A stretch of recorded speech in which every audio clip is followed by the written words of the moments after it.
Hello friends, welcome to bliss cinemas. இன்னைக்கு நம்ம Tamil டப்பிங்கில் release ஆயிருக்க கான்ட்ராக்ட் கில்லர்ஸ் படம் எப்படி இருக்குன்னு பார்க்க போகிறோம். வாங்க வீடியோக்குள்ளே போகலாம். இந்த படம் பார்த்தீங்கன்னா 2014 ரிலீஸ் ஆன ஒரு ஆக்ஷன் த்ரில்லர் படம். இந்த படத்தோட ரன் டைம் பார்த்தீங்கன்னா 1 hour 35 minutes இருக்கு. இந்த படத்தை மேத்யூ ஜான் டைரக்ஷன் பண்ணியிருக்காங்க. இதில் ரிச்சர்ட், ரேனி மற்றும் பலர் நடிச்சிருக்காங்க. இப்போ இந்த படத்தோட கதையை பற்றி பார்க்கலாம். நம்ம ஹீரோ பார்த்தீங்கன்னா ஒரு மிகப்பெரிய கொலையாளியா இருக்காரு. அவரு ஒரு குரூப் ஆஃப் போலீஸ்காரங்களை கொல்ல ட்ரை பண்றாரு. அதுவும் ஒரே நைட்ல முடிக்கணும்ன்ற கட்டாயம் இருக்கு.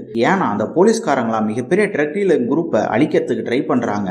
எல்லாமே நல்லா தான் போயிட்டு இருக்கு. ஒரு கட்டத்துல நம்ம ஹீரோ வாழ்க்கையில ஒரு பொண்ணு வர்றது வரைக்கும். அதுக்கப்புறம் இந்த படத்துல என்னென்ன சுவாரஸ்யமான சம்பவம் நடக்குது அப்படின்றது தான் இந்த படத்தோட முழு கதையே. இப்ப இந்த படத்தோட பாசிட்டிவ் நெகட்டிவ் பத்தி பார்க்கலாம். இந்த படத்தோட ஸ்டோரி பாட்டை கேட்கும் போதே பாத்தீங்கன்னா இந்த படம் ஓரளவு இன்ட்ரெஸ்டிங்கா இருக்கும் அப்படின்ற மாதிரி தான் நமக்கு தோணுது.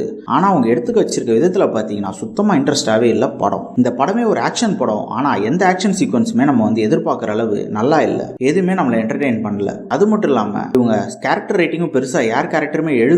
அதே மாதிரி ஸ்கிரீன் பிளேலையும் பயங்கரமா சொதப்பி இருக்காங்க. சுத்தமா இன்ட்ரெஸ்டிங்காவே இல்ல படம். டெக்னிக்கல் ஆஸ்பெக்ட்ஸ்லயாவது இவங்க நல்லா பண்ணிருக்காங்களான்னு பாத்தீங்கன்னா அதுவும் பயங்கர பிலோ ஆவரேஜா தான் இருக்கு. சினிமோட்டோகிராஃபியும் சரியில்லை. சவுண்ட் எஃபெக்ட்ஸ் பிஜிஎம்மும் ஓகேவா இருக்கு. அதே மாதிரி படத்துல அடல்ட் கண்டென்ட்டும் இருக்கு. அதனால ஃபேமிலியோட ட்ரை பண்ணாதீங்க. ஓவராலா இந்த படத்தை பார்க்கலாமா வேணாமான்னு கேட்டீங்கன்னா வேணும்னா ட்ரை பண்ணி பாருங்க. இது ஒரு பிலோ ஆவரேஜான படம் தான். இன்னொரு வீடியோல சந்திக்கலாம். தேங்க்யூ.